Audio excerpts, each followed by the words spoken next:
الحمد لله رب العالمين والصلاة والسلام على أشرف الأنبياء والمرسلين أما بعد فأعوذ بالله من الشيطان الرجيم من همزه ونفخه ونفثه بسم الله الرحمن الرحيم رب اشرح لي صدري ويسر لي أمري واحلل عقدة من لساني يفقه قولي اللهم انفعنا بما علمتنا وعلمنا ما ينفعنا وزدنا علما فبشر عبادي الذين يستمعون القول فيتبعون أحسنه أولئك الذين هداهم الله وأولئك هم أولو الألباب أعوذ بالله من الشيطان الرجيم بسم الله الرحمن الرحيم وكل إنسان وكل إنسان ألزمناه طائره في عنقه ونخرج له يوم القيامة كتابا يلقاه منشورا وکل انسان اور ہر انسان الزمناہ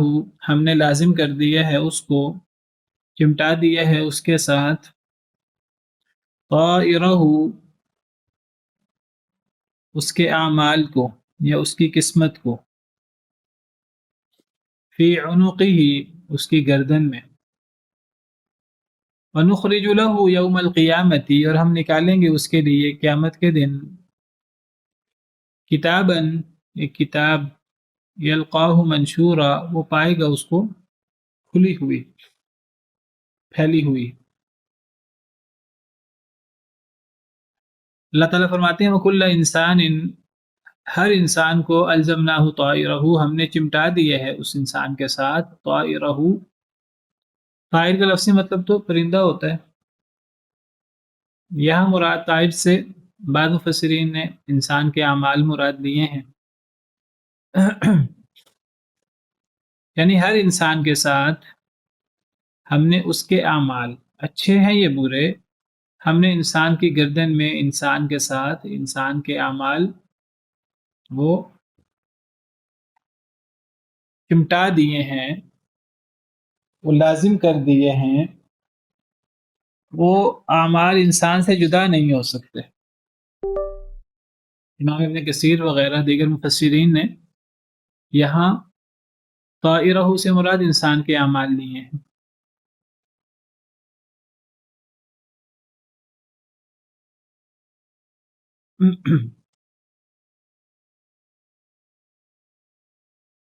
یعنی ہر انسان وہ اپنے اعمال کا مرہون منت ہے، اور جیسے اس کے اعمال ہیں اس کے اعمال اس کے ساتھ چمٹے ہوئے ہیں، اور جیسے اعمال ہیں ویسے ہی انسان کے ساتھ دنیا اور آخرت میں معاملہ ہوتا ہے۔ اگر اچھے اعمال کرے گا تو دنیا اور آخرت میں وہ کامیاب ہوگا، اگر وہ اچھے اعمال نہیں برے اعمال کرے گا تو پھر دنیا اور آخرت میں تباہ ہوگا، اللہ کی ناراضگی کا شکار ہوگا۔ تو ہر انسان کے ساتھ ہم نے اس کے اعمال کو اس کی گردن میں اس کے ساتھ لازم کر دیے، چمٹا دیے، اب انسان اسے جان نہیں چھڑا سکتا۔ تو اگر اس سے ہم مراد اعمال لیں تو پھر یہ آیت کریمہ ایسی ہی ہے جیسے اللہ تعالیٰ سورہ مدثر میں فرماتے ہیں کل امرئ بما کسبت رہین، کل نفس بما کسبت رہینہ۔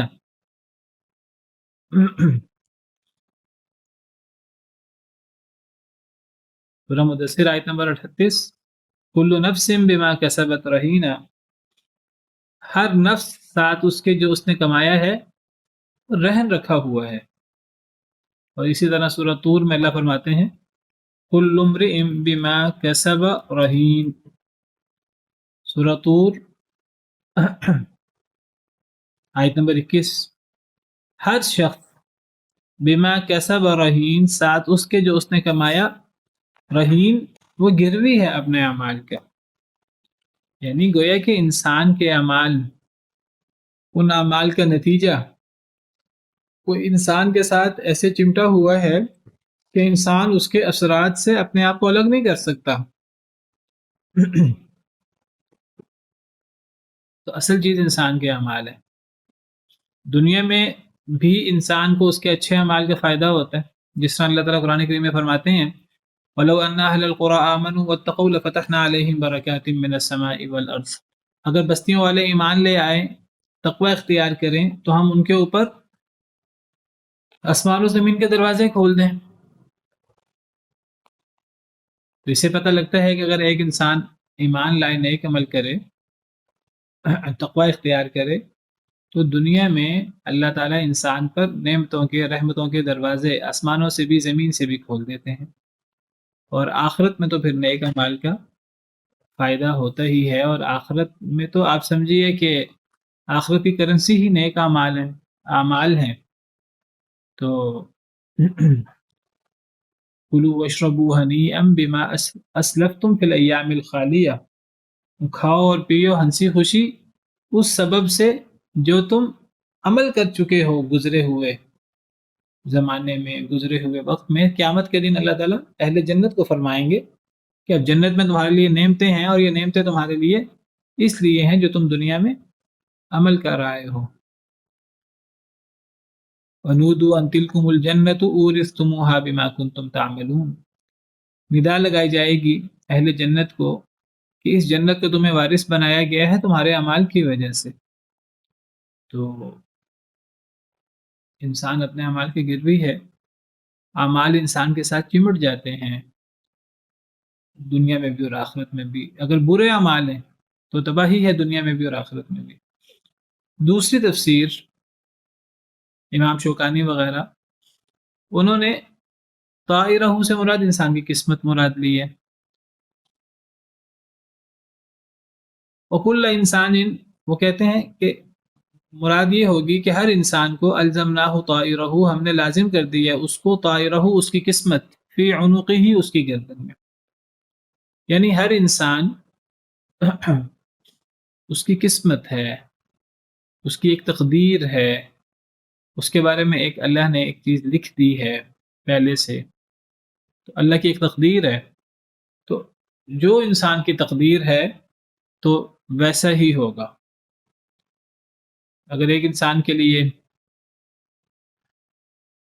یہ لکھ دیا گیا کہ وہ سعادت مند ہے، نیک ہے، جنتی ہے، تو وہ اچھے اعمال کرے گا، دنیا میں بھی اچھی جزا پائے گا، اور آخرت میں بھی اچھی جزا پائے گا، جنت۔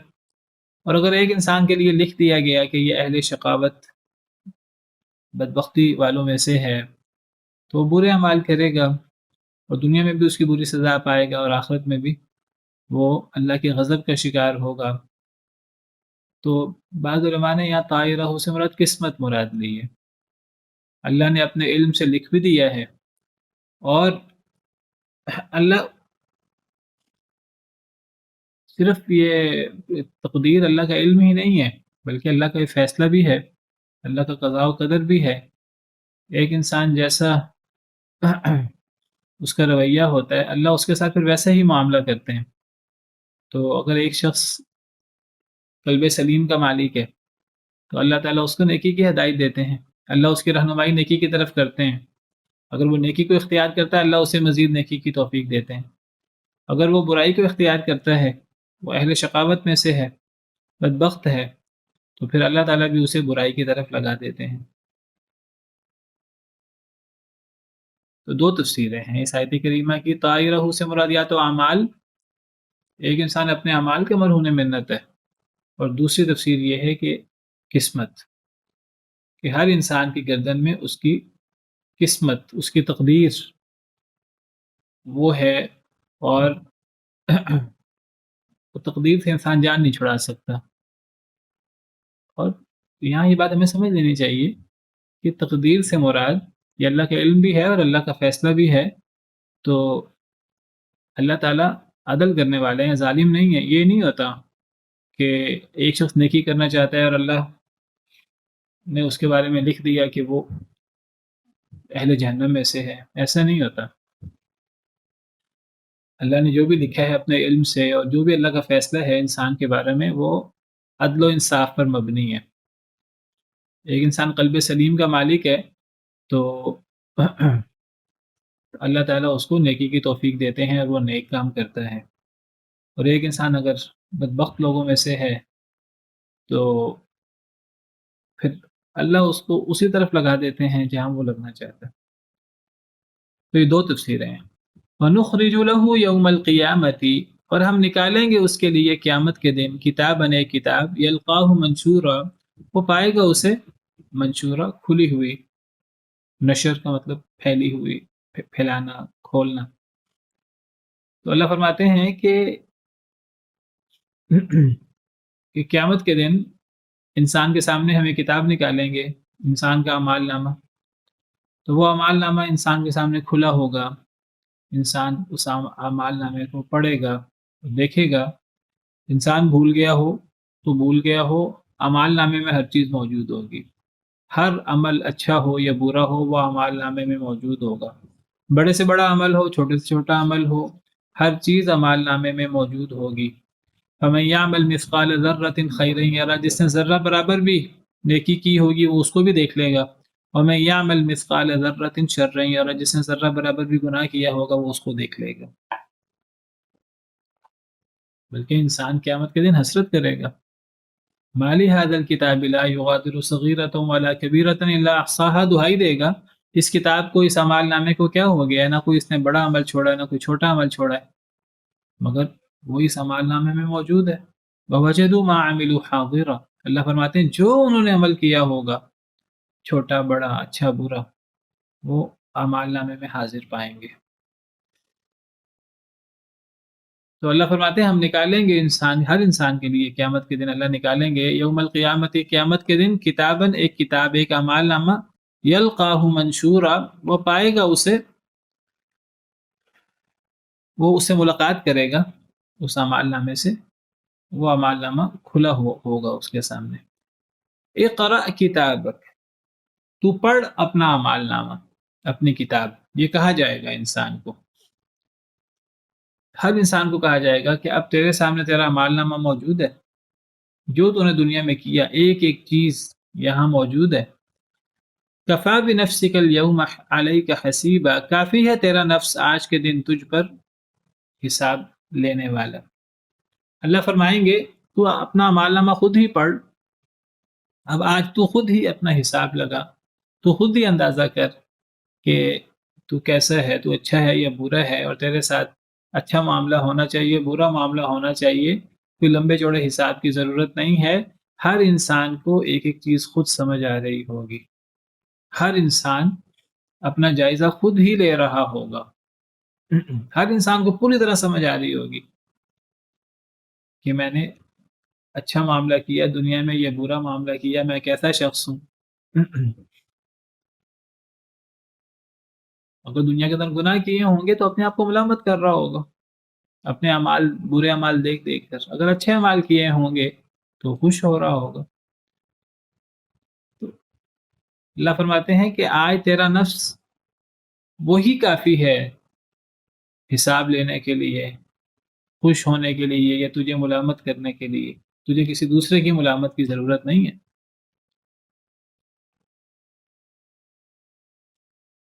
ویسے دنیا میں بھی انسان جب نیکی کرتا ہے تو انسان خوش ہوتا ہے، اللہ اس کو حیات طیبہ دیتے ہیں، حیات طیبہ عطا کرتے ہیں.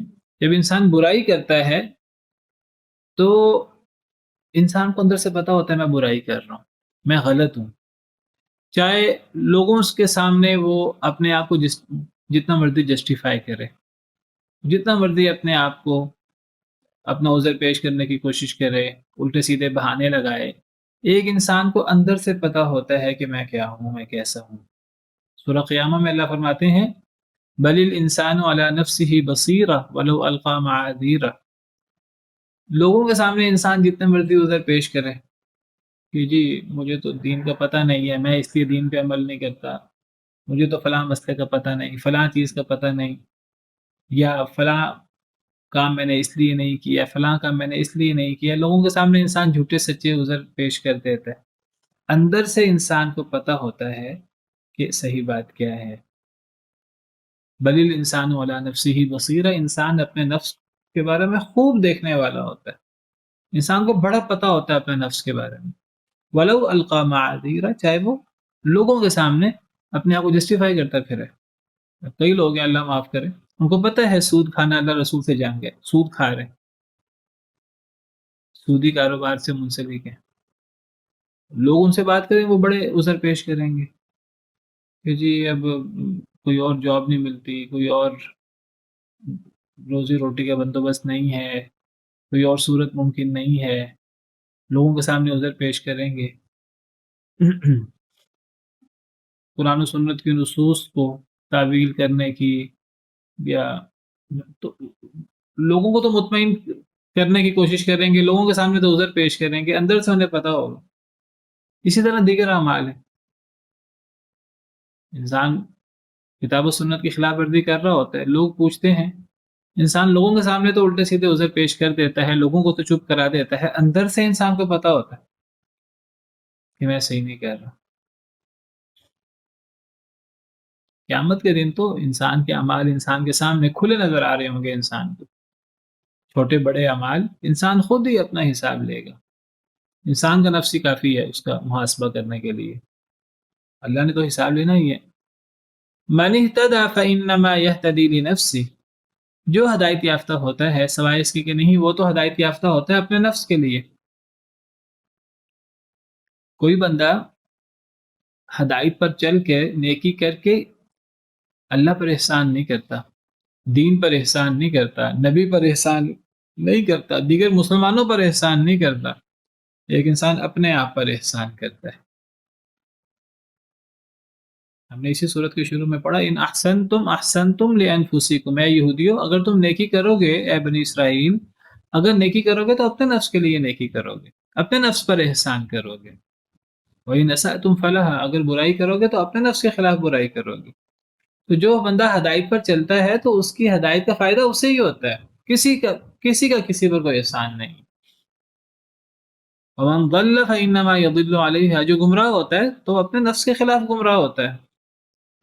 جو انسان حق پر نہیں چلتا, دین اسلام پر نہیں چلتا, گمراہی اختیار کرتا ہے تو اللہ کو نقصان نہیں پہنچاتا, دین اسلام کو نقصان نہیں پہنچاتا. دین اسلام تو اللہ کا دین ہے, اللہ نے اس دین کو پورا کرنا ہی کرنا ہے, روشن کرنا ہی کرنا ہے, تمام کرنا ہی کرنا ہے. چاہے کافر چاہے مشرک کتنا ناپسند کریں, کوئی اس کا ساتھ دے کوئی اس دین کا ساتھ نہ دے, اللہ نے تو اس دین کو غالب کرنا ہی کرنا ہے. واللہ متم نورہ ولو کرہ الکافرون ولو کرہ المشرکون. اب کوئی اس دین کو غالب کرنے میں شریک ہو جائے گا تو یہ اللہ کا اس پر احسان ہے کہ اللہ نے اسے یہ سعادت بخشی. اگر کوئی دین کے غلبے میں وہ حصہ نہیں ڈالتا, کوئی گمراہی اختیار کرتا ہے, تو یہ نہیں کہ اس کے کوئی دین کو نقصان ہوتا ہے, اللہ کو نقصان ہوتا ہے, اس کے نفس کو نقصان ہوتا ہے, وہ سراسر اپنا نقصان کر رہا ہوتا ہے. وَلَا تَزِرُ وَازِرَةٌ وِزْرَ أُخْرَىٰ, اور نہیں بوجھ اٹھائے گی کوئی بوجھ اٹھانے والی کسی دوسری کا بوجھ. قیامت کے دن کوئی بوجھ اٹھانے والی جان کسی دوسری جان کا بوجھ نہیں اٹھائے گی. ہر شخص اپنے اعمال کا, اپنے برے اعمال کا خود ہی بوجھ اٹھائے گا. کسی کے برے اعمال کا بدلہ کسی دوسرے کو نہیں ملے گا. ہر شخص کے برے اعمال اسی کے خلاف وبال ہوں گے. دنیا میں انسان کئی دفعہ اپنا جرم دوسرے پر ڈال دیتا ہے, آخرت میں ایسا نہیں ہو سکے گا. وَمَا كُنَّا مُعَذِّبِينَ حَتَّى نَبْعَثَ رَسُولًا, اور نہیں ہیں ہم عذاب دینے والے حتیٰ کہ ہم بھیجیں رسول کو. یہاں اللہ تعالیٰ نے ایک بڑا اصول بیان فرمایا. اللہ فرماتے ہیں کہ جب تک رسول نہیں آتے تب تک اللہ کی طرف سے حجت تمام نہیں ہوتی. جب رسول آ جاتے ہیں, رسول آ کر کیا کرتے ہیں, ان پر اللہ کی وحی اترتی ہے, وہ اللہ کا پیغام اللہ کی وحی اپنی امت کے سامنے پیش کرتے ہیں. تو جب تک رسول نہیں آتے, جب تک وحی نہیں آتی, جب تک اللہ کا حکم نہیں آتا, تب تک ہم عذاب نہیں دیتے, تب تک حجت پوری نہیں ہوتی. حجت پوری ہوتی ہے رسول آنے کے بعد, وحی آنے کے بعد. لِأَلَّا يَكُونَ لِلنَّاسِ عَلَى اللَّهِ حُجَّةٌ بَعْدَ الرُّسُلِ, اللہ فرماتے ہیں رسول آنے کے بعد پھر اللہ پر حجت باقی نہیں رہتی. السلام ورحمۃ اللہ وبرکاتہ۔ تو یہاں اللہ فرماتے ہیں کہ ہم اس وقت تک عذاب نہیں دیتے جب تک ہم رسول نہ بھیجیں۔ دیکھیے اللہ تعالیٰ نے تو ہماری فطرت بنائی ہے، ہر شخص کو اللہ نے فطرت اسلام، فطرت سلیمہ پر پیدا کیا ہے۔ کل مولود یولد علی الفطرہ، ہر بچہ فطرت پہ، فطرت اسلام پہ پیدا ہوتا ہے، صحیح فطرت پہ پیدا ہوتا ہے، توحید پر۔ فابواہ یہودانہ او ینصرانہ او یمجسانہ، اس کے ماں باپ اسے یہودی، عیسائی یا مجوسی بنا دیتے ہیں۔ ماں باپ، ماحول انسان کی فطرت کو مسخ کرتا ہے۔ تو اگر کسی کو اللہ یعنی رسول کی دعوت نہ پہنچی ہو، کسی تک دین کی تعلیمات نہ بھی پہنچی ہوں، اللہ نے ہر انسان کی فطرت اتنی بہترین بنائی ہے کہ اگر وہ فطرت مسخ نہ ہو، ماحول سے آلودہ نہ ہو، تو وہ فطرت بھی قریب ہے کہ انسان کو ہدایت تک لے جائے۔ لیکن اللہ کا ہم پر یہ بڑا احسان ہے کہ اللہ نے صرف فطرت کو دلیل نہیں بنایا ہمارے لیے کہ فطرت کے بعد اللہ کی حجت پوری ہو گئی، میں نے اتنی بہترین فطرت بنائی تھی انسانوں کی، اب تو انسانوں نے اسے خود آلودہ کر لیا۔ نہیں، اللہ فرماتے ہیں کہ میں فطرت پر مواخذہ نہیں کروں گا۔ ہر بندے کو پتا ہوتا ہے اچھی بات کیا ہے، بری بات کیا ہے۔ اللہ نے چیزیں دل میں رکھی ہوتی ہیں۔ ہر بندہ سچ کو پسند کرتا ہے، جھوٹ کو ناپسند کرتا ہے، لیکن جب ایک بندہ جھوٹ بہت بولتا ہے اور دنیاوی مفادات کے پیچھے، تو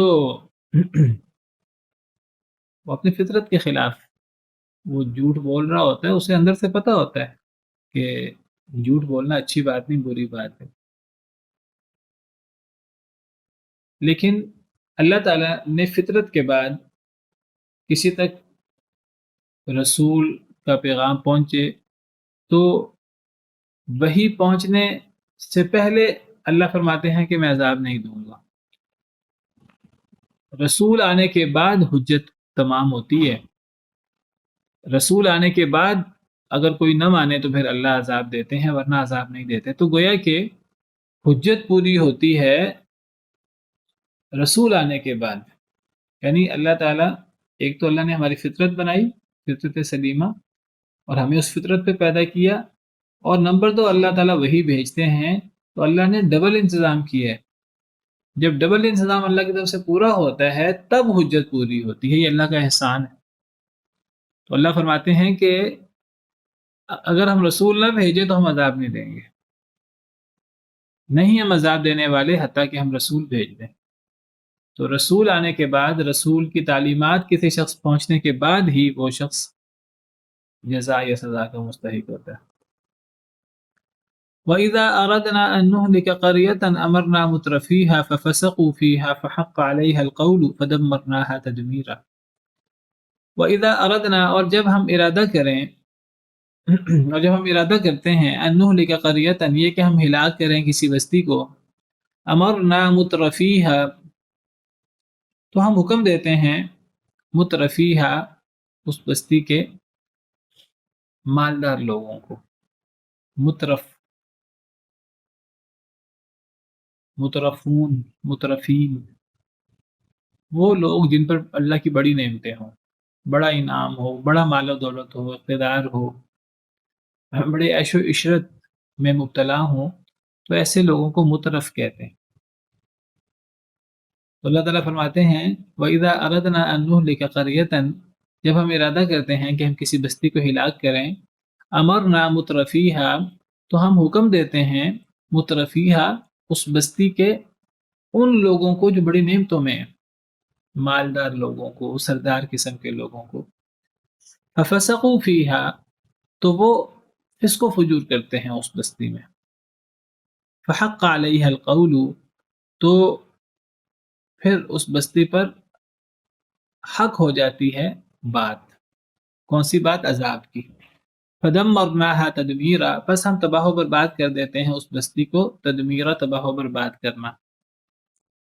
تو اللہ تعالیٰ فرماتے ہیں کہ جب کسی بستی کی ہلاکت کا وقت آ جاتا ہے، جب ہم نے کسی بستی کو ہلاک کرنا ہوتا ہے، جب ہم ارادہ کریں کسی بستی کو ہلاک کریں، تو ہم تو اس بستی کے مالدار لوگوں کو، سردار لوگوں کو ہم حکم دیتے ہیں کس کا حکم دیتے ہیں؟ اللہ تو حکم دیتے ہیں شریعت میں کہ نیک کام کرو، اللہ پر ایمان لاؤ، اچھی باتوں کا اللہ حکم دیتے ہیں، لیکن اللہ نے اختیار دیا ہوتا ہے ساتھ، چاہیں تو مان لیں چاہیں تو نہ مانیں۔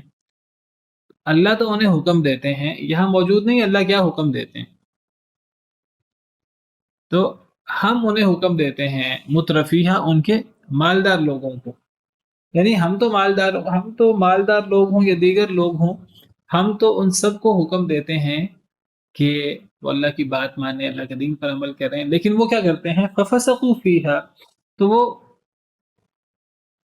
اس بستی میں فسق و فجور شروع کر دیتے ہیں۔ کون شروع کرتے ہیں فسق و فجور؟ مالدار لوگ۔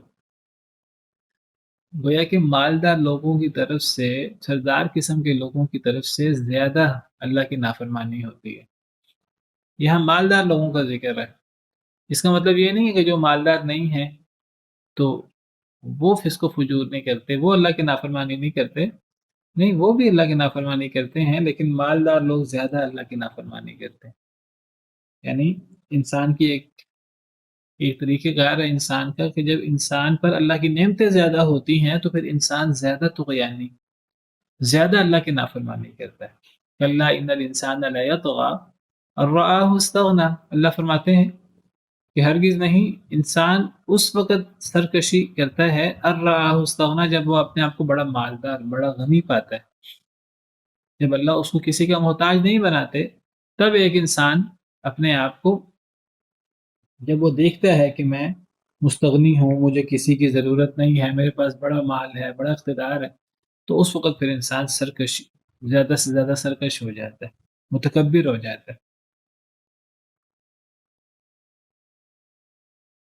اللہ فرماتے ہیں کہ ہم تو حکم دیتے ہیں اس کے مالدار لوگوں کو کہ وہ نیکی کریں، لیکن وہ نیکی کرنے کی بجائے اللہ کے خلاف ورزی کرتے ہیں، اللہ کے حکم کی فسق و فجور کرتے ہیں اس بستی میں۔ تو جب فسق و فجور اس بستی میں ہوتا ہے تو پھر اس بستی پر بات سچی ثابت ہو جاتی ہے، بات حق ہو جاتی ہے۔ کون سی بات؟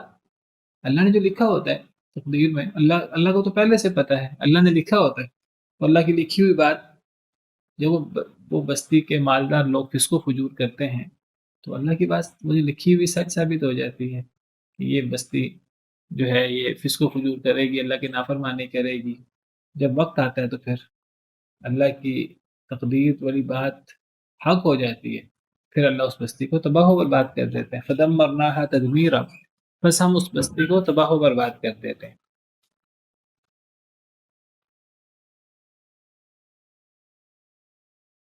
اس سے پتہ لگتا ہے کہ بستیوں کی تباہی میں زیادہ تر یعنی سرداروں کا اور مالدار لوگوں کا ہاتھ ہوتا ہے، کیونکہ اللہ کی نافرمانی میں زیادہ پیش وہ ہوتے ہیں، وہ زیادہ بڑے سرکش ہوتے ہیں اللہ تعالیٰ کی، وہ اللہ کے زیادہ بڑے نافرمان ہوتے ہیں۔ اللہ نے تو انہیں حکم دیا ہوتا ہے نیکی کرنے کا، توحید کا، شریعت کا، جو بھی اللہ احکامات دیتے ہیں، لیکن وہ چونکہ اللہ نے اختیار دیا ہوا ہے تو وہ اس اختیار کا ناجائز استعمال کرتے ہیں، وہ فسق و فجور کرتے ہیں۔ جب وہ فسق و فجور کرتے ہیں تو اس بستی پر عذاب کی بات حق ہو جاتی ہے، اللہ نے جو لکھی ہوتی ہے، پھر اللہ اس بستی کو تباہ کر دیتے ہیں۔ تو زیادہ تر جو مالدار لوگ ہیں وہ زیادہ اللہ کے سرکش ہوتے ہیں، ان کے گناہ زیادہ بڑے ہوتے ہیں، تو ان کی وجہ سے بستی پر تباہی آتی ہے۔ آپ دیکھیں کہ قرآن کریم میں اللہ تعالیٰ نے نبیوں کا ذکر کیا ہے، رسولوں کا ذکر کیا ہے۔ جب اللہ تعالیٰ نبیوں کا، رسولوں کا ذکر کرتے ہیں تو جن لوگوں نے سب سے پہلے رسولوں کی مخالفت کی، نبیوں کی مخالفت کی، قرآن کریم کا مطالعہ کریں، نبیوں کے قصے پڑھیں تو پتہ لگتا ہے کہ سب سے پہلے نبیوں کی مخالفت میں پیش مالدار لوگ ہوتے ہیں، سردار قسم کے لوگ ہوتے ہیں۔ آپ قرآن کریم میں قصے پڑھیں انبیاء کے تو اللہ تعالیٰ نبی کا ذکر کرتے ہیں، نبیوں کی دعوت کا ذکر کرتے ہیں، نبیوں نے فلاں نبی فلاں قوم کے پاس اللہ نے بھیجے، اس نبی نے اپنی قوم کو توحید کی دعوت دی، فلاں دعوت دی، پھر آگے کیا آتا ہے؟ پھر سرداروں نے یہ اعتراض کیا، یہ اعتراض کیا، یہ اعتراض کیا، نبیوں کو انہوں نے اس طرح کر کے مقابلہ کیا، نبیوں کو انہوں نے اس طرح کر کے دھمکیاں دی، تو پھر سرداروں کا ذکر آتا ہے، قال الملأ قال الملأ قال الملأ، آپ کو جگہ جگہ نبیوں کے قصے میں ملے گا، قال الذين استكبروا، متکبر لوگوں نے کہا۔ نبیوں کی مخالفت میں پیش پیش سردار ہوتے ہیں۔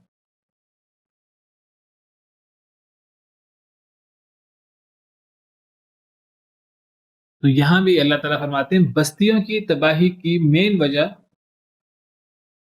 سردار قسم کے لوگ ہوتے ہیں، مالدار قسم کے لوگ ہوتے ہیں۔ اس سے پتہ لگتا ہے کہ یہ بہت زیادہ عیش و عشرت میں رہنا، بہت زیادہ نعمتوں میں مگن رہنا، یہ عذاب کا باعث ہے۔ یہ چیز انسان کو تباہ و برباد کر دیتی ہے۔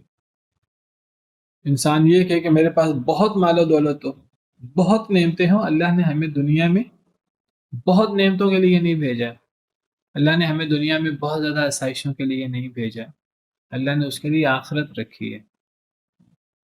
دنیا میں اللہ نے ہمیں آزمائش کے لیے بھیجا ہے، دنیا میں اللہ نے ہمیں ایک مقصد کے لیے بھیجا ہے، دنیا ایک عارضی سفر ہے، تو اس کو ایک عارضی سفر کی طرح گزارنا چاہیے۔ اس کا مطلب یہ نہیں ہے کہ انسان اللہ کی نعمتیں استعمال نہ کرے، اللہ نے انسان کو نعمتیں دی ہیں، اس لیے دی ہیں کہ انسان اللہ کی نعمتیں استعمال کرے، لیکن انسان اللہ کی نعمتیں حساب کے ساتھ استعمال کرے۔ انسان اللہ کی نعمتیں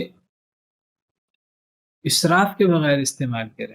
وَكُلُوا وَاشْرَبُوا وَلَا تُسْرِفُوا، کھاؤ اور پیو لیکن اسراف نہ کرو۔ ان اللہ لا يحب المسرفین، اللہ تعالیٰ اسراف کرنے والوں کو پسند نہیں کرتا۔ اللہ تو فرماتے ہیں جو فضول خرچی کرنے والے، یہ روپے پیسے کو روڑنے والے، تباہ و برباد کرنے والے لوگ تو شیطان کے بھائی ہیں۔ ان المبذرین کانوا اخوان الشیاطین وکان الشیطان لربہ کفورا۔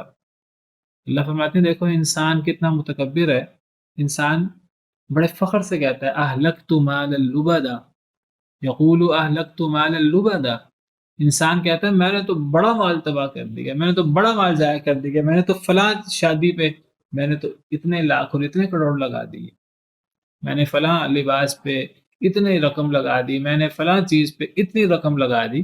انسان بڑے فخر سے یہ بات کہتا ہے، تو اللہ تعالیٰ آگے تبصرہ کرتے ہیں ایحسب ان لم یرہ احد، کیا انسان یہ گمان نہیں کرتا کہ اسے کوئی دیکھ رہا ہے؟ کیا اللہ نہیں دیکھ رہا اسے؟ اللہ نے دنیا میں اس کام کے لیے بھیجا ہے۔ انسان اللہ کی نعمتیں استعمال کر سکتا ہے، جائز طریقے سے انسان نے کمایا ہے، انسان کھائے پیے، اللہ کی نعمتیں استعمال کرے، اسراف نہ کرے، اللہ کی نافرمانی نہ کرے، کسی کا حق نہ مارے۔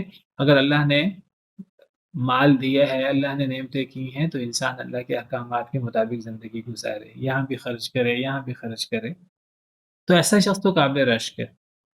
لیکن جو شخص وہ اتنا نعمتوں میں مگن ہے، کوئی حلال حرام کی پرواہ نہیں ہے، اور پھر وہ اسراف کرتا ہے، تبذیر کرتا ہے، اور وہ تباہ و برباد کرتا ہے مال کو، تو اکثر عذاب ان لوگوں کی وجہ سے آتے ہیں۔ بلکہ قیامت کے دن جب جہنمی جہنم میں جائیں گے تو اللہ تعالیٰ اہل جہنم سے کہیں گے کہ تمہارے جہنم میں جانے کی ایک بڑی وجہ تمہارا دنیا کے اندر بہت زیادہ عیش و عشرت کرنا تھا۔ جہنم میں جانے کی ایک بڑی وجہ دنیا عیش و عشرت میں گزارنا ہے، انسان کسی روک ٹوک کا پاس نہ کرے۔ اللہ تعالیٰ فرماتے ہیں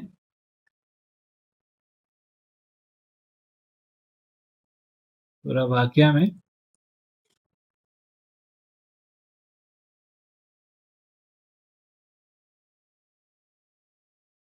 اہل جہنم کا ذکر کرتے ہوئے، بائیں ہاتھ والوں کا ذکر کرتے ہوئے اللہ فرماتے ہیں وَأَصْحَابُ الشِّمَالِ مَا أَصْحَابُ الشِّمَالِ، بائیں ہاتھ والے کیا ہیں؟ بائیں ہاتھ والے اللہ پھر ان کی سزائیں بیان کرتے ہیں فی سموم و حمیم، وہ گرم پانی میں ہوں گے، اور وہ لو میں ہوں گے، گرم ہوا میں، وظل من یحموم، اور سایہ گرم ہوا کا۔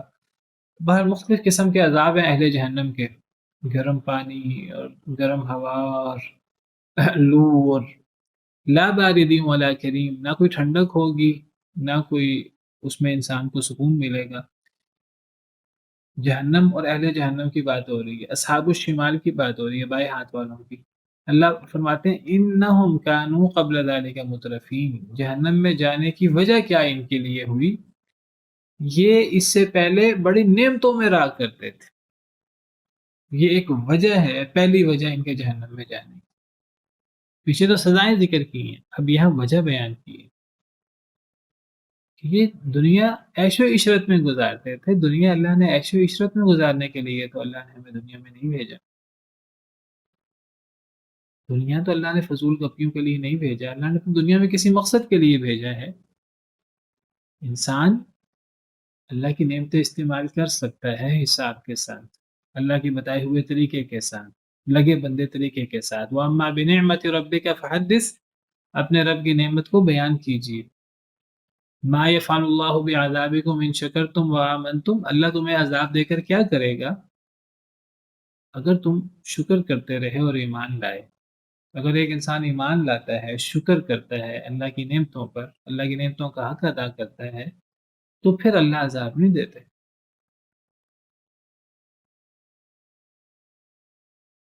تو آج اصل میں میٹیریلزم کا دور ہے. لوگ کہتے ہیں جی وقت پر پیسہ ہو اور انسان پھر اس پیسے کو اڑائے پھر، تو اکثر تباہی بربادی کی وجہ یہ مال و دولت کو اڑانے والے لوگ ہوتے ہیں، اور یہی لوگ اصل میں بستیوں کی تباہی کے باعث بنتے ہیں.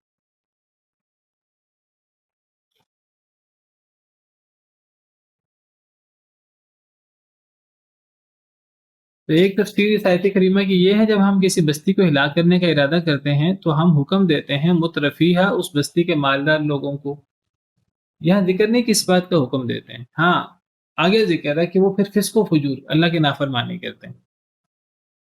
تو اللہ کس چیز کا حکم دیتے ہیں؟ بعض مفسرین کہتے ہیں کہ اللہ حکم دیتے ہیں انہیں کہ وہ نیکی کریں. تو پھر یہاں امرنا یہ اللہ کا امر شرعی ہوگا.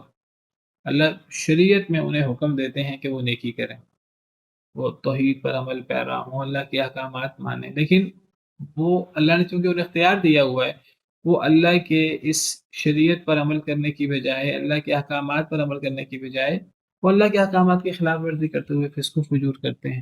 تو پھر اس قوم پر عذاب کی بات حق ہو جاتی ہے اور پھر اللہ اس قوم کو تباہ کر دیتے ہیں. بعض مفسرین کہتے ہیں امرنا مترفیہ، ہم حکم دیتے ہیں اس بستی کے مالدار لوگوں کو، یعنی ہم اس بستی کے مالدار لوگوں کو حکم دیتے ہیں برائی کا، تو وہ برائی کرتے ہیں.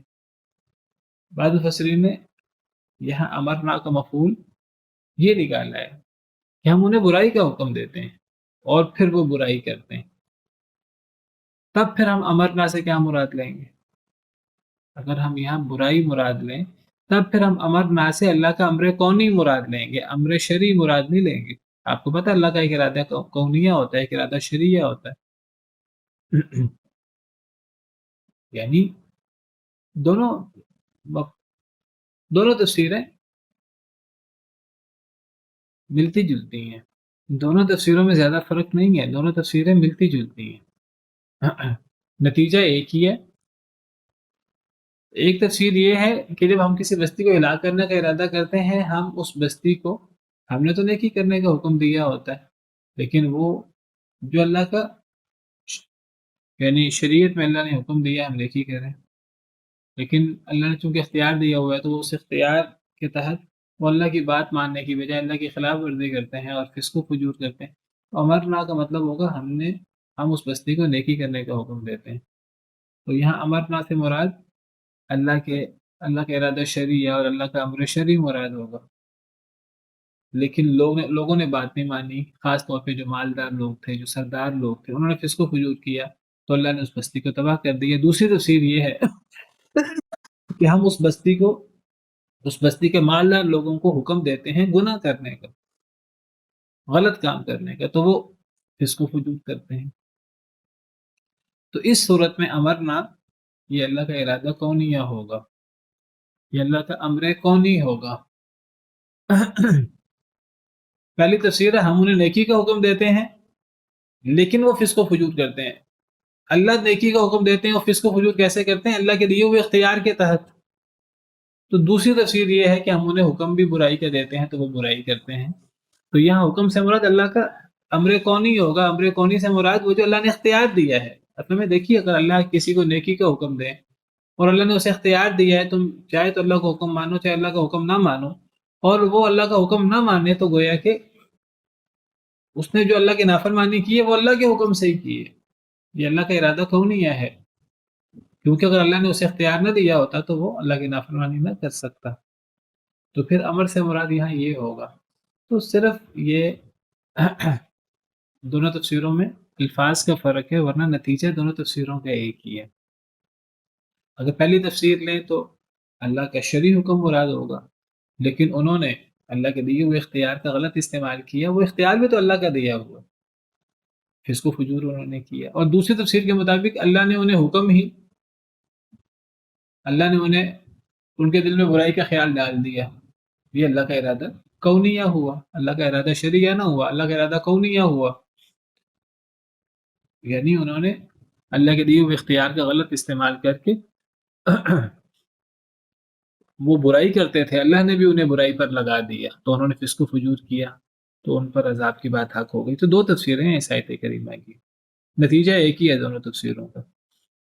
وَكَمْ أَهْلَكْنَا مِنَ الْقُرُونِ مِنْ بَعْدِ نُوحٍ، اور کتنی ہم نے ہلاک کی بستیوں میں سے من بعد نوح، نوح علیہ السلام کے بعد.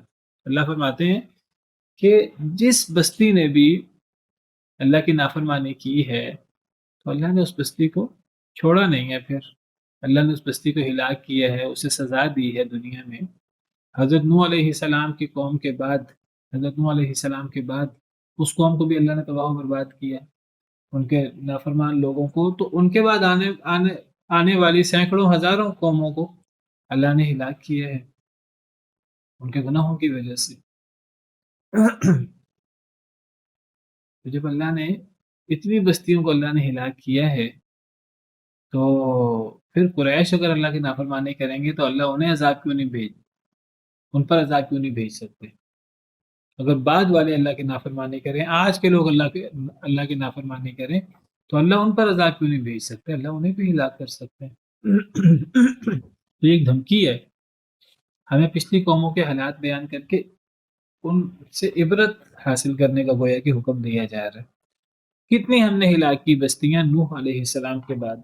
وَكَفَى بِرَبِّكَ بِذُنُوبِ عِبَادِهِ خَبِيرًا بَصِيرًا، اور کافی ہے آپ کا رب اپنے بندوں کے گناہوں کے ساتھ خبردار اور دیکھنے والا. اللہ اپنے بندوں کے اعمال کے ساتھ خبردار بھی ہے، اللہ دیکھ بھی رہا ہے. اللہ کو بخوبی پتہ ہے اپنے بندوں کے گناہوں کا، اپنے بندوں کے اعمال کا. تو مراد یہ ہے کہ گناہ کر کے دیدہ دلیری کا اظہار نہ کرو، بلکہ اپنے آپ کو گناہوں سے بچاؤ. ورنہ اللہ نے تو کتنی بستیاں ہلاک کی ہیں حضرت نوح علیہ السلام کے بعد. اللہ تو ہر بندے کے گناہ سے، برے عمل سے، نیک عمل سے واقف ہے. تو اللہ اپنے بندوں کے گناہوں کو خوب دیکھنے والا، خوب خبردار ہے. اللہ سے کوئی گناہ نہیں چھپ سکتا. تو انسان کو گناہ سے بچنا چاہیے. اگر کبھی گناہ ہو جائے بشری تقاضے کے تحت تو انسان کو پھر توبہ استغفار کر لینا چاہیے، اللہ سے معافی مانگ لینی چاہیے. نہیں کوئی مانے اللہ سے معافی مانگے گا اپنا ہی نقصان کرے گا. اللہ کی طرف سے پھر تباہی آئے گی، ہلاکت آئے گی، تو وہ تباہی انسان کی ہوگی.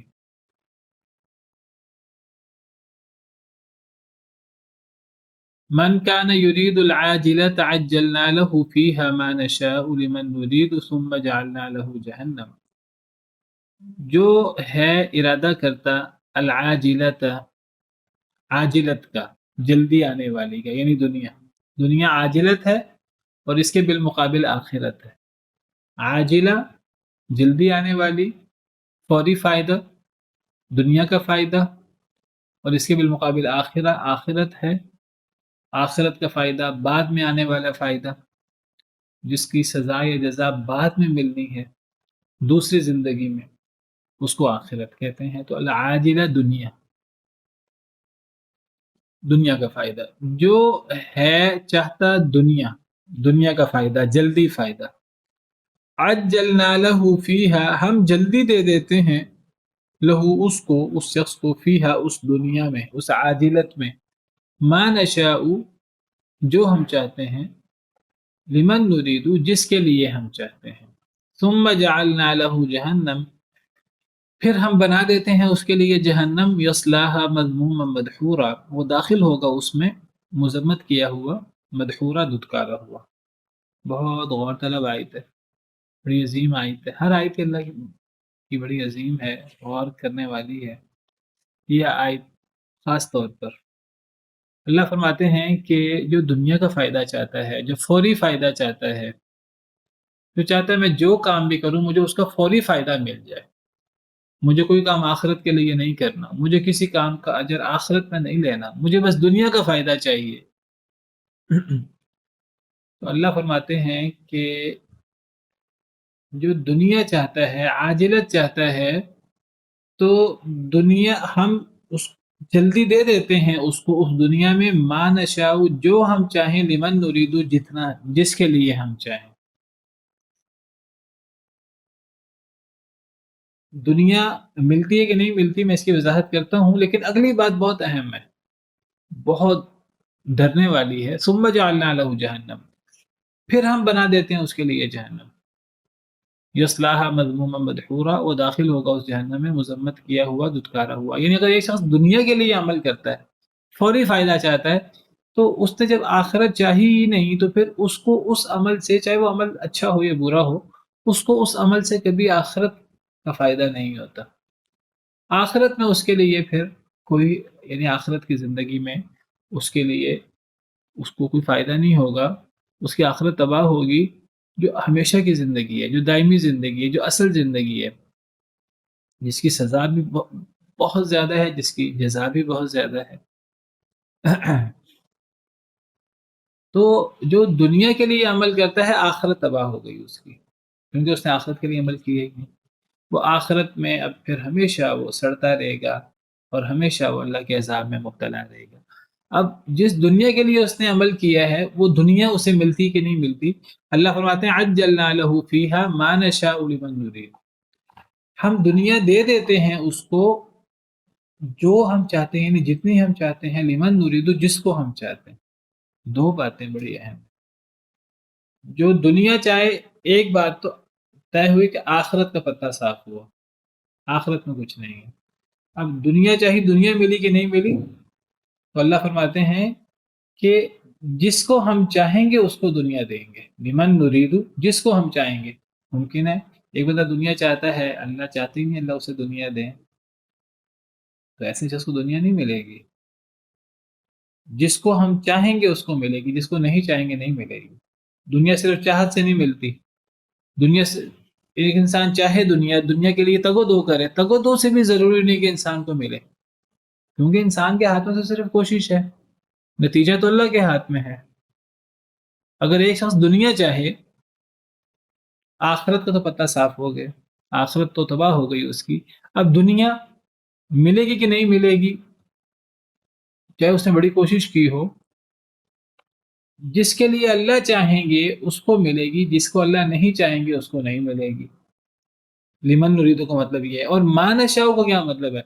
جتنی ہم چاہیں۔ دو شرطیں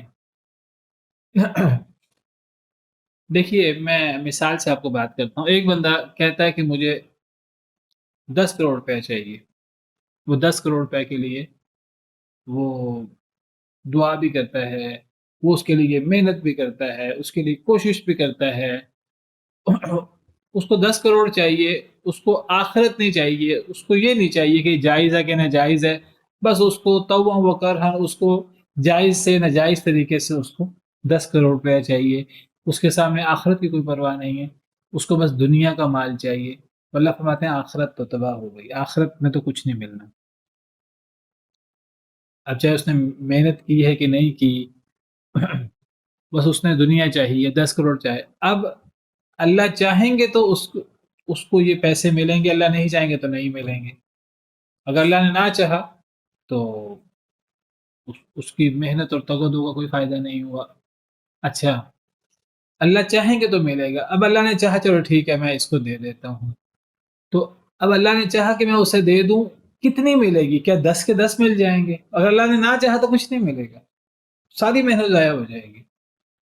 اور اگر اللہ نے چاہا کہ چلو میں دے دیتا ہوں تو پھر کتنا ملے گا؟ اتنا ملے گا جتنا اللہ چاہیں گے۔ اللہ نے چاہا میں کچھ نہیں دیتا، کچھ نہیں ملے گا۔ اللہ نے چاہا چلو میں کچھ دے دیتا ہوں تو کچھ مل جائے گا۔ کتنا ملے گا؟ اگر اللہ نے چاہا 10 کروڑ تو 10 کروڑ مل جائے گا، اللہ نے چاہا تو زیادہ بھی مل جائے گا، اللہ نے کم چاہا تو کم ملے گا۔ جتنا اللہ نے چاہا اتنا ملے گا۔ اللہ نے چاہا 5 ملے تو 5 ملے گا، اللہ نے چاہا 1 ملے تو 1 ملے گا، اللہ نے چاہا کہ 10 لاکھ ملے تو 10 لاکھ ملے گا، اللہ نے چاہا 50,000 ملے تو 50,000 ملے گا۔ تو ایک تو جس کو اللہ نے چاہا اس کو ملے گا، جس کو اللہ نے نہیں چاہا اسے نہیں ملے گا، اور جس کو اللہ نے چاہا ملے اس کو بھی اتنا ملے گا جتنا اللہ نے چاہا، چاہے وہ جتنی مرضی کوشش کرے، چاہے وہ جتنی مرضی محنت کرے، نتیجہ اللہ کے ہاتھ میں ہے۔ آخرت تباہ ہو گئی اس کی۔ اور دیکھیے یہاں محنت کی بات بھی نہیں ہے، اس لیے میں نے کہا چاہے وہ محنت کرے تب بھی، چاہے محنت نہ کرے تب بھی، یہاں محنت کی بات نہیں ہے، صرف ارادے کی بات ہے۔ ایک بندہ دنیا چاہتا ہے، اس سے پتہ لگتا ہے دنیا محنت کے بغیر بھی مل جاتی ہے۔ اللہ چاہے تو محنت کے بغیر بھی دنیا مل جاتی ہے، محنت کرے، محنت کر کے بھی ملتی ہے، لیکن کتنی ملتی ہے؟ اس کو ملتی ہے جسے اللہ چاہے، اور اتنی ملتی ہے جتنی اللہ چاہے۔ لیکن جو دنیا چاہتا ہے، محنت کرے یا نہ کرے، اس کو ملے گی جو، جس کو اللہ چاہیں گے اتنی ملے گی جتنی اللہ چاہیں گے، آخرت اس کی تباہ ہو جائے گی، اور آخرت میں ہمیشہ وہ اللہ کے عذاب کا شکار رہے گا۔ اب اگلی آیت، ومن اراد الاخرت، جو آخرت چاہتا ہے، وسعى لها سعيها، اور کوشش کرتا ہے اس کے لیے، اس کی کوشش بھرپور کوشش کرتا ہے اس کے لیے، وہ مؤمن، اور مخلص بھی ہے، فاولئک کان سعیهم مشکورا، بس یہی لوگ ہیں ان کی کوشش قابل قدر ہے۔ اب یہاں اللہ نے دوسرے لوگوں کا ذکر کیا جو آخرت چاہتے ہیں۔ اب جب اللہ نے دنیا کے چاہنے کی بات کی تو آگے اللہ نے کوشش کی بات نہیں کی، لیکن اللہ نے دنیا کے چاہنے پر اللہ نے ایک تو کہا آخرت نہیں ملے گی، اور دوسرا اللہ نے چاہا کہ اللہ نے فرمایا کہ میں چاہوں گا تو دنیا میں جس کو چاہوں گا اس کو ملے گی، جس کو نہیں چاہوں گا نہیں ملے گی، اور جس کو چاہوں گا اس کو بھی جتنا چاہوں گا اتنی ملے گی۔ آخرت کے حوالے سے اللہ نے یہ چاہنے کی بات نہیں کی، لیکن آخرت میں اللہ نے ایک شرط لگا دی تو کوشش کرے۔ تو اب جو آخرت چاہتا ہے، آخرت صرف چاہنے سے نہیں ملتی، آخرت کے لیے کوشش کرنی پڑتی ہے، محنت کرنی پڑتی ہے۔ وسعى لها سعيها وهو مؤمن، اخلاص بھی چاہیے، ایمان بھی چاہیے، اخلاص بھی چاہیے۔ اچھا جب ایک بندہ آخرت کی کوشش کر، آخرت چاہتا ہے، اس کے لیے کوشش کرتا ہے اخلاص کے ساتھ، ایمان کے ساتھ، اب اللہ یہ نہیں فرماتے کہ میں چاہوں گا تو ملے گی، اللہ فرماتے ہیں کہ مل گئی اس کو آخرت، آخرت کا فائدہ اس کو مل گیا، اور یہ بھی نہیں ہے کہ دنیا نہیں ملے گی۔ کتنی عظیم بات ہے! یعنی ایک بندہ دنیا چاہتا ہے، آخرت تو کراس ہو گئی، لازماً آخرت میں جہنمی ہو گیا۔ دنیا ملے گی کہ نہیں ملے گی وہ بات کی بات، اس کو ملے گی جس کو اللہ چاہے، اتنی ملے گی جتنی اللہ چاہیں، کوشش بھی کرنا ضروری نہیں ہے، کوشش کے بغیر بھی مل جاتی ہے۔ کئی لوگ جو ہیں وہ ماں باپ کے گھر، ماں باپ بڑے مالدار ہیں، ان کے گھر پیدا ہو جاتے ہیں، سونے چاندی کے برتنوں میں کھاتے پیتے ہیں، ان کی اپنی محنت نہیں ہوتی، ماں باپ کی محنت سے انہیں دنیا میں نعمتیں مل جاتی ہیں، امیر مالدار گھرانوں میں پیدا ہو جاتے ہیں، بادشاہوں کے گھر میں، یا اس طرح کر کے دنیا محنت کے بغیر بھی مل جاتی ہے۔ لیکن جس کا مطمئن نظر دنیا ہے اس کے لیے آخرت نہیں ہے، دنیا ملے گی کہ نہیں ملے گی اللہ کی مرضی ہے، کوشش کے بغیر بھی مل جائے گی۔ لیکن آخرت، آخرت صرف ارادے سے نہیں ملتی، آخرت کے لیے کوشش کرنی پڑتی ہے، اخلاص بھی ہونا چاہیے، ہر چیز اللہ کی مشیت سے ملتی ہے۔ اللہ نے یہاں اپنی مشیت کی شرط نہیں لگائی، وہ ہے کہ اللہ نے فرمایا کہ ایک بندہ آخرت چاہتا ہے میں اسے آخرت دے دوں گا، جتنی چاہتا ہے اتنی دے دوں گا، اور پھر اللہ نے دنیا کی نفی بھی نہیں کی، یعنی آخرت کے ساتھ ساتھ دنیا بھی مل جاتی ہے اس کو، لیکن بس یہاں شرط ہے کہ وہ کوشش کرے۔ آخرت کبھی کوشش کے بغیر نہیں ملتی. آخرت صرف ارادے سے نہیں ملتی. ایک بندہ ارادہ کرتا ہے کہ میں نے اللہ کو راضی کرنا ہے. کہ اللہ کو راضی کرنے کا ارادہ کرنے سے اللہ راضی نہیں ہوتے، اس کے لیے انسان کو عمل کرنے پڑتے ہیں. ایک بندہ منہ سے کہے کہ میں اللہ کو راضی کرنا چاہتا ہوں، میں ایمان لاتا ہوں، وہ عمل صالح کرے ہی نہ، نماز پڑھے ہی نہ، قرآن پڑھے ہی نہ، دین پڑھے ہی نہ، دین سیکھے ہی نہ، اس کو تو خواہش کہیں گے. خواہش سے جنت نہیں ملتی، خواہش سے آخرت نہیں ملتی. ارادہ بھی کرنا پڑتا ہے اور اس کے لیے سخت کوشش بھی کرنی پڑتی ہے اخلاص کے ساتھ. اور جب انسان سخت کوشش کرتا ہے، آخرت کا ارادہ کرتا ہے، سخت کوشش کرتا ہے اخلاص کے ساتھ، اللہ اپنی مشیت کی شرط بھی نہیں لگاتے. اور اللہ یہ بھی نہیں فرماتے دنیا نہیں ملے گی، دنیا بھی مل جاتی ہے اور آخرت بھی مل جاتی ہے، اور اللہ اپنی مشیت کی شرط بھی نہیں لگاتے. آخرت بھی مل جاتی ہے اور ساتھ دنیا بھی مل جاتی ہے. تو یہ بہت زبردست ایک تقابل ہے دنیا کے طالب کا اور آخرت کے طالب کا. دنیا کے طالب کے لیے محنت کی ضرورت بھی نہیں ہے، محنت کرے گا پھر بھی مل جائے گی، نہیں بھی کرے گا تب بھی مل سکتی ہے. آخرت ختم ہو جائے گی، دنیا اتنی ملے گی جتنی اللہ چاہیں گے. آخرت کے لیے محنت شرط ہے. وَأَن لَيْسَ لِلْإِنسَانِ إِلَّا مَا سَعَى، نہیں ہے انسان کے لیے مگر جو اس نے کوشش کی آخرت کے حوالے سے. تو آخرت کے لیے محنت شرط ہے، کوشش شرط ہے، اور اخلاص بھی شرط ہے، اور پھر آخرت مل کے رہتی ہے اور دنیا کی بھی نفی نہیں ہوتی. سبحان ربک رب العزت عما یصفون وسلام علی المرسلین والحمد للہ رب العالمین.